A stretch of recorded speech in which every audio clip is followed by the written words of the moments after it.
probably one of the most beloved comfort foods of all time would be macaroni and cheese.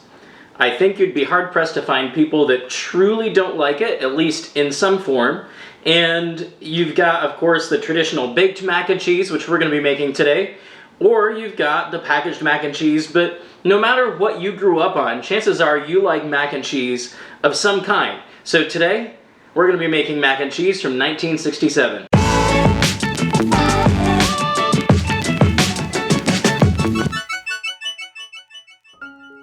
In 1967, Good Housekeeping put out this book, which they called Cooking with Susan. And you might ask yourself who Susan is. I know I did. And on the back, they directly address that. Apparently, there's an old song where there was a character whose name was Susan, and it was defining who she was. And so Susan is Good Housekeeping's, in their words, perennial teenage cook, who is learning how to cook, who is preparing for marriage, in their words, not mine, and getting her ready for how to cook in the kitchen at home. So today we're going to be making baked macaroni and cheese Susan's way. Our recipe starts out by making some pasta according to the package directions. It calls for 2 cups of dried pasta, and it gives you options. It says you can use 2 or 2.5 inch macaroni, or you can use elbow macaroni. And remember, macaroni just simply means pasta. It is not referring to elbow macaroni. Elbow macaroni is a kind of macaroni, a kind of pasta.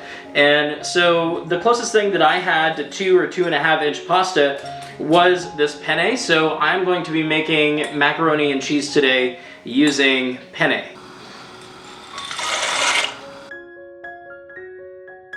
While your pasta is cooking, we're going to get started on some of our sauce here. I've got about 2 tablespoons of butter that's going in, as well as about 4 tablespoons of minced onion. And this is actually going into a double boiler. And the directions say that as soon as the butter has melted with those onions, we're going to add in some of our dry ingredients. Our butter has finished melting, so we're going to add our dry ingredients now. We have some flour, some salt, some pepper, and some dry mustard that's going to go into this mix. So we're going to stir that until it's smooth, and then slowly add in our milk after that.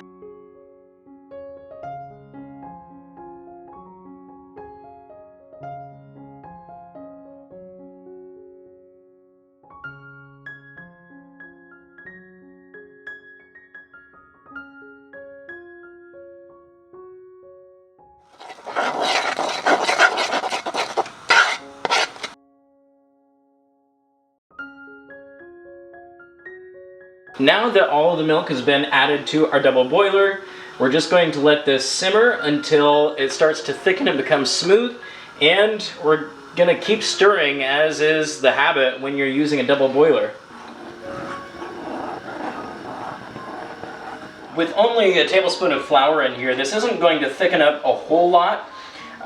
So the recipe says when this is hot and smooth, which it is, we're going to add 3/4 of our cheese. And the recipe calls for a full 8 ounces of cheese, or a half pound. And so this is 3/4 of, this is going to go in, and we're going to save 1/4 of this for the top of our macaroni.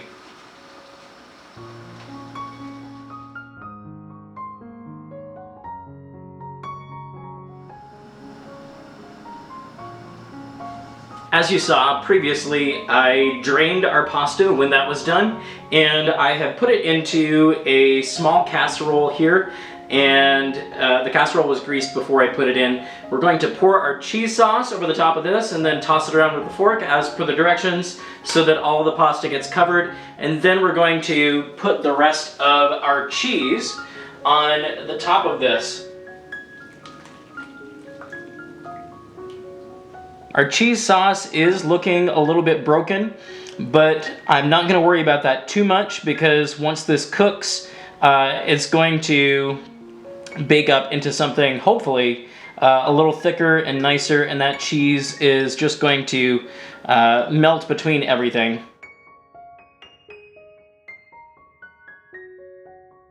The last step is to create a breadcrumb topping. I have some plain breadcrumbs here and about 4 teaspoons of melted butter. And we're just going to combine those.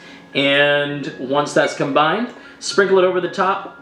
And then this is going to go into a 400-degree Fahrenheit oven for about 20 minutes or so until this is looking nice and brown and bubbly.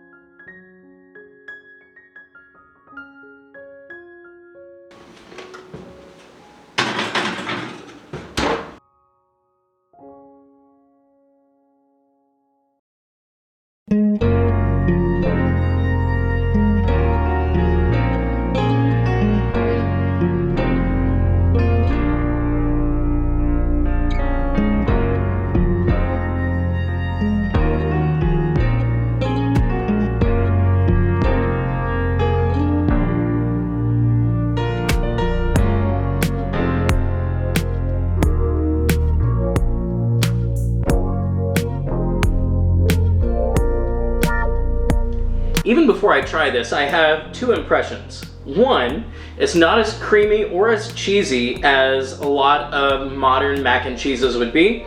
And then my second impression is that this is a heck of a lot of breadcrumbs on top of this for the amount of noodles that we have. But I am curious to see how the taste is, so let's give it a try.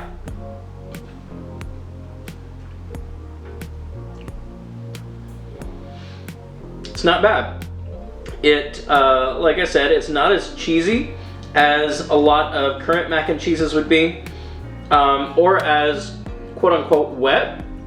However, I think these noodles have absorbed some of the liquid as they are a lot more tender than they were when I pulled them out of the water from boiling. The breadcrumbs are kind of overwhelming. And to be completely honest with you, there's not a ton of flavor. I really would like more cheese and more flavor on this. However, with that said, it's not bad. It's just not my personal preference. I think in the future we for sure will be making other versions of mac and cheese on Recipe Reviver. So stick around and eventually you'll see some others. But this one, I wouldn't say it's a winner, but it's not really a loser either. See you next time.